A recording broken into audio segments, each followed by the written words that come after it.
First of all, I want to thank NCAI for the invite, and I want to thank all of y'all for being here. I see there's teleprompters. You guys, I could have done this a lot more professionally if I didn't know that. So I apologize.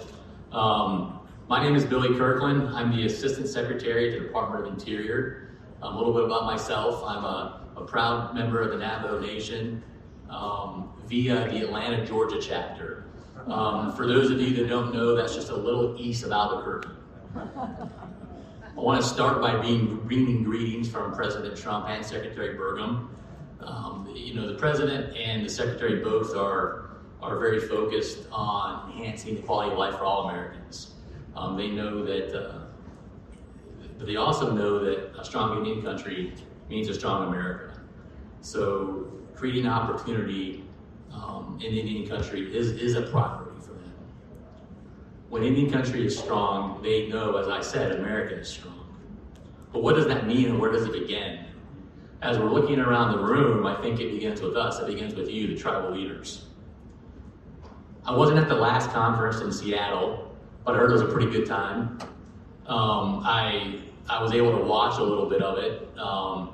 The speakers were very engaging. They kept the crowd engaged. There was some colorful language used. I'm going to apologize in advance. I'm reading remarks, but I'm going to try to do my best not to do that, so I don't get caught looking down or bore you all too much. But I will say that I was told that my kids might listen, so I'm going to keep my remarks G-rated. So it might not be as exciting as some of the things that were said in Seattle. I'm not running for governor or for Senate, so I'm not looking to make any headlines or raise any money off anything said. But I would like to talk about some important issues. I would like to speak directly to y'all, the tribal leaders, as well. I know there's a lot of challenges within Indian country, the reservations, the constituents that we serve. Sometimes it's hard to get to Washington, D.C. Not all tribes are able to afford a Washington, D.C. office or a D.C. lobbyist, or to join all the different association groups that may charge fees to work to try to get meetings in Washington, D.C. with the Department of Interior, with members of Congress, or other federal agencies. I'm here to tell you that's not needed with us. I want to speak directly to the tribal leaders. We want to speak directly with tribal leaders. We'll always work to make time to get on your schedules. I was just backstage. I was talking to a few tribal leaders who said, "Hey, look, we've been trying to get in touch with y'all forever. Our meeting request just hasn't been answered." I apologize. I said I haven't seen it yet, but this is someone I've worked with in the past. So I just reminded them, here's my new card. My cell number's on the back. Give us a call. We want to meet. We want to work with y'all. So if you are having issues getting meetings with us, feel free to either reach out to me directly, and I'm happy to talk to as many of you as possible. I've got kind of a tricky schedule today with a number of events around town, speaking engagements. But we've invited tribal leaders to the Department of Interior tonight. So I'll be passing out business cards left and right, making sure that my cell number's on them. Key members of our team will be there as well. I would like to point out that we've been able to meet with 400 plus. We've been able to have 400 plus tribal meetings with tribal leaders since we've come into office last year. Now, we're not having meetings, just having meetings. We're having meetings for a number of reasons. One, because to improve Indian country, I firmly believe that tribal leaders are the keys and the answers. Why is that, you might ask? Y'all are on the ground. You're doing the hard work.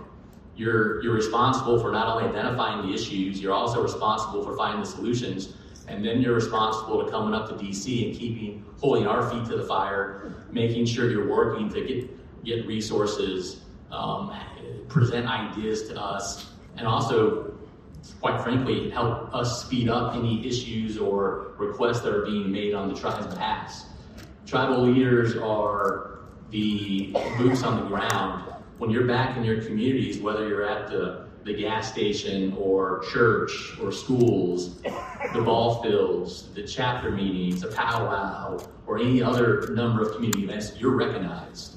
Your tribal members know who you are. If I were to come to any random reservation in Oklahoma or to Washington, I could probably walk through and no one was going to recognize or know who I am. But the second they see you, they're asking, "Hey, what's going on? What's going on with the BIE? What's happening in IHS? What's happening with this right away?" So we at Interior know that, we respect that, and that is why we want to make sure that when you're in town, we're working and doing our best to make time for y'all. So we want to make sure that you guys, that we're implementing an open door policy. We're not always going to agree. It's a lot like we've got different roles in tribal government as well, right? The tribal council is not always going to agree with the tribal president, but we're always going to make time. And one thing that I also want to commit to is we always want to get back to you in a timely manner. We've got to be more customer service orientated and focused. Both President Trump and Secretary Burgum come from the business world. They come from a world where it just makes sense to be more customer service orientated. It makes sense to them to remove hurdles or burdensome barriers that make doing business hard. Well, in our world, many times that's the BIA. The acronym, one of the things that I've learned in my time in Washington, D.C. is there's an acronym for everything. My office even has an acronym, Asia.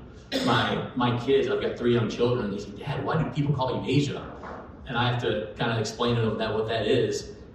So I'm learning new acronyms every day. One of the maybe the acronyms that it's, in all seriousness, it's not funny, but sometimes it's real. I'm sure you've all heard this as tribal leaders. What do you call the BIA? What does it stand for? I don't know if there's a day that goes by that I don't talk to a tribal leader where they tell me, it stands for bossing Indians around.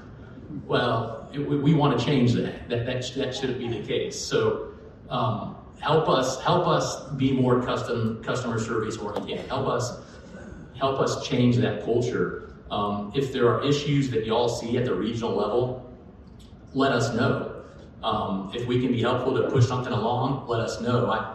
I flew, I guess first of all, I'd be remiss without saying, how many folks are from the Northwest here? Number of hands. I heard some boos. Those must be from the couple Patriot fans we have here. But so I want to say congratulations for any Seahawks fans. Yes, you guys can cheer a little bit. That's fine. Let's go Seahawks if you want to, right? I've got to admit, I haven't been excited about a Super Bowl since 2017, about 5 minutes into the third quarter. For anybody keeping score, that was when I call him Tim Brady because Tom Brady, I just say Tim Brady. That's when he decided to show the Atlanta Falcons what a Hall of Fame quarterback can do, and we collapsed, they won. I mentioned that because I wasn't super excited about the Super Bowl, but we're going to get excited about different things, right? On my plane ride up here on Super Bowl Sunday, I noticed there was a number of open seats, a lot of open seats on the plane. And one of the things that Secretary Burgum has pointed out to me and made mention a number of times is, those empty seats, those are lost opportunities. Delta Airlines is never going to be able to sell those seats again. So it's opportunity and revenue lost. When a tribal member is reaching out to us on a tribal issue, whether it's a right-of-way or having a compact that needs to be renegotiated, or a number of the other regulatory hurdles that you have to jump through at times to create economic development, and we take months, years to get back to you, those are opportunities lost. Just last week, I spoke to the tribe in Arizona. They've been waiting about a little over a year and a half to hear about a compact renegotiation they were working on. And this compact wasn't tough. It wasn't mysterious. There was no real controversy. It was just stuck in the process. And this was halting real, potentially generational change in economic development for this tribe. we were able to find it and get it fixed and get everything passed and taken care of. But I'm sure that's not a singular issue. I'm sure that you've all got stories like that. So those are the things we want to know. I mentioned the Super Bowl because I wasn't super excited about it. It sounds like there were a lot of Seahawks fans that were, but we're going to be excited about different things. We're not always going to see eye to eye. But I think there are a lot of things that we are going to agree on. As I mentioned, I think that we're going to agree that the Department of Interior and the BIA and all the other bureaus that fall under the Office of Indian Affairs, we can do better. We can be more customer service orientated. And that's what we want to do. I think that you guys can help us do that. When you see issues, when you see things that aren't going right, when you see things that we can improve on, let us know. Like I said, you all are in charge of implementing change in Indian country, on your reservations, on your trust lands, in your communities. And if we don't hear from y'all, we're not going to have a clear picture of what those ideas are. I think that together we can really kind of supercharge this process. I know that there's a number of speakers here today and throughout the week that are going to have different visions, they're going to have different ideas, and that's okay. I think that our job is to listen, one, which we'll always do, and to work to uphold the responsibilities that we have with the tribes. I also think that some of the things that I'm excited about and some of the priorities of the President and Secretary are things that Indian country as a whole can get excited about. And I want to talk about a few of those today. I'm excited about Indian education. It's been a boogeyman for a long time. Look, there's a lot of work that needs to be done, but I'm excited to tell you that today the Bureau of Indian Education has achieved the highest graduation rates in its history. They've improved those rates 35 plus, right around their percent over the last 10 years, 55% higher than the Obama administration. I think it shows a reflection of the focus that President Trump has put, one, on workforce development and education, two, on real reform, and the commitment to ensuring that Native Americans and Alaska Natives have quality education. There's still a lot of work to be done, like I said. I'm excited that the Department of Interior is taking over Native American education programs from the Department of Education. I think who better knows how to serve our communities than the Department of Interior. I was recently in Maine last week, and I had the opportunity to visit a tribally run school. I was impressed by the students. It was a K through 8 school, and I don't know. I regress. I should probably reintroduce myself. I know I should be doing it in Navajo. I can barely speak English. I had to learn Spanish. Well, I had to attempt to learn Spanish to graduate high school.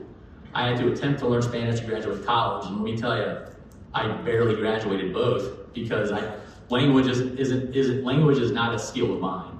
I can say yata hey, and that's if I try to speak to you about my clans, my grandparents would, I don't know if they'd claim me. So one of the things that but when I come back next year, hopefully I can do that.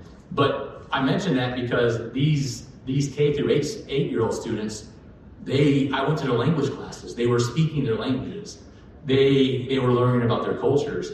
I think those are things that we understand at Interior, and I'm excited about talking to other tribally operated schools, other BIE-run schools. Tony Dearman and his team are doing a great job at the Bureau of Indian Education. I'm excited to see how we can enhance those language programs so our culture isn't forgotten by our students.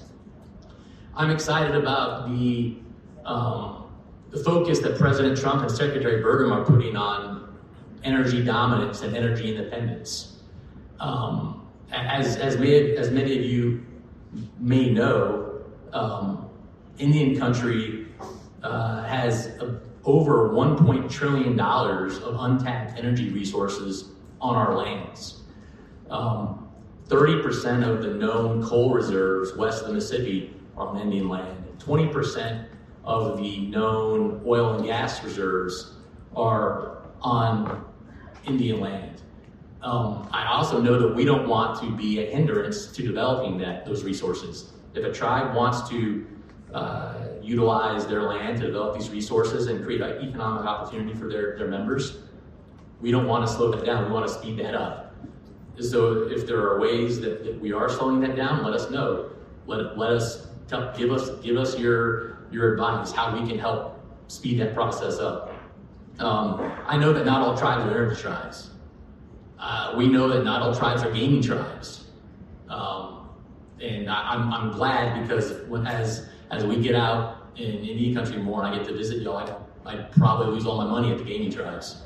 But because of that, we also know that we need to work with other tribes to find other ways to grow economies, to find other ways to create economic development. And these are things that get me excited. I get excited the other day when I learned about Tootsie's Tea. It's a tea company that was started by a Navajo tribal member. I don't drink tea, but I want to go try Tootsie's Tea and find out how I can support them. I'm excited when I hear about, there's a company that the Navajo Nation tribal member started, a NASA traffic control.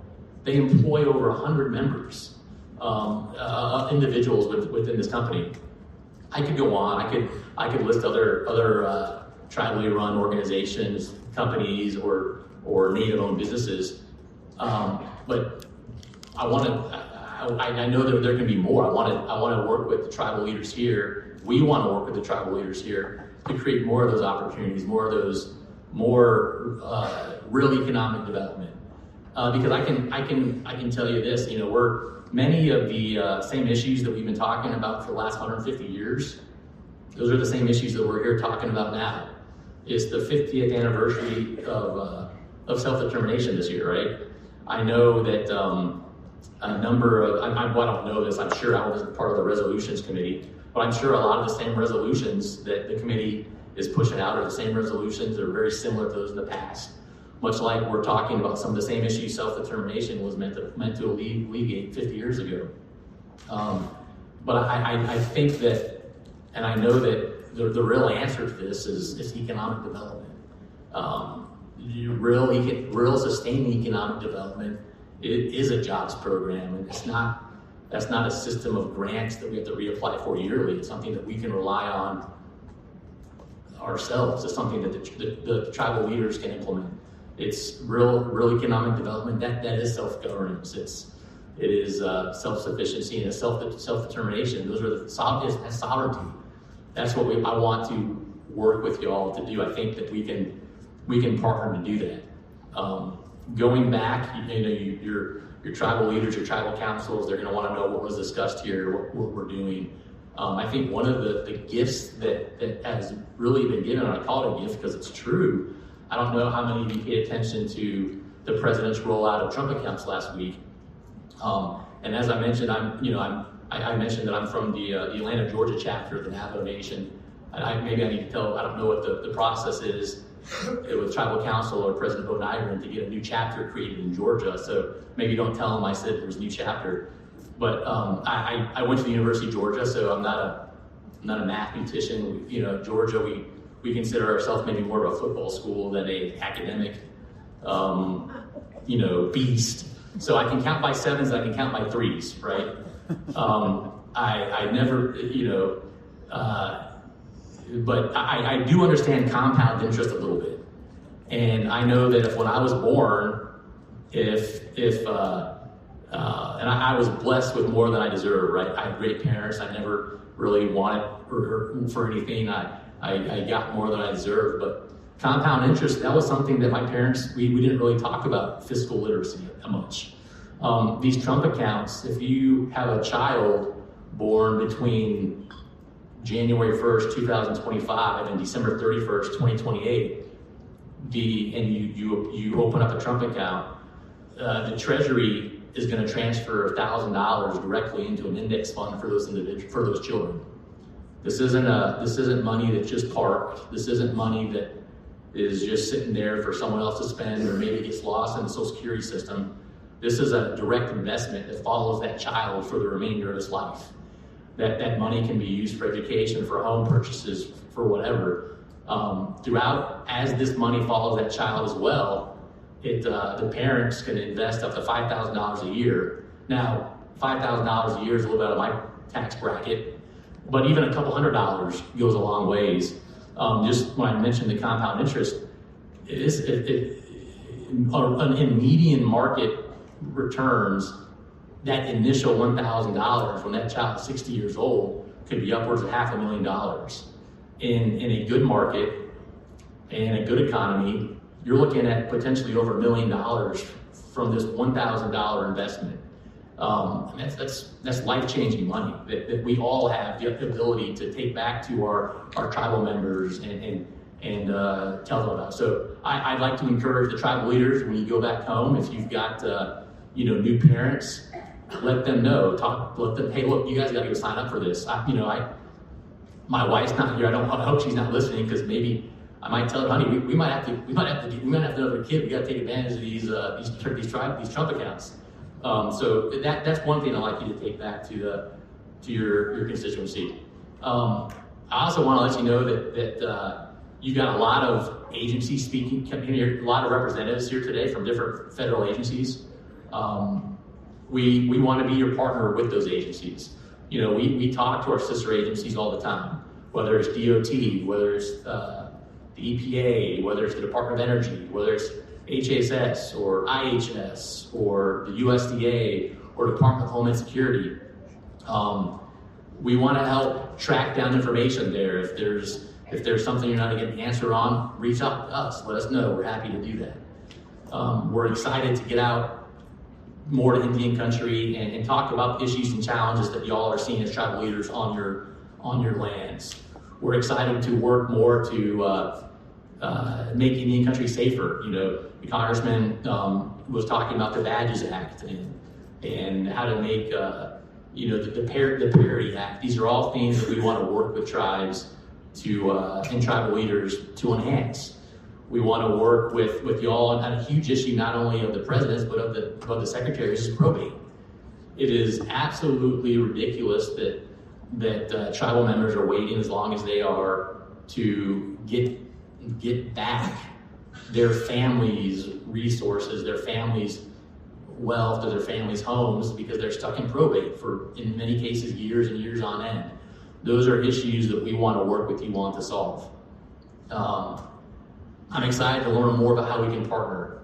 Like I said, we're not always gonna maybe see eye to eye, but I can commit to listening. I'll commit to always getting back and getting a real answer. And we want to have real honest discussions with tribal leaders.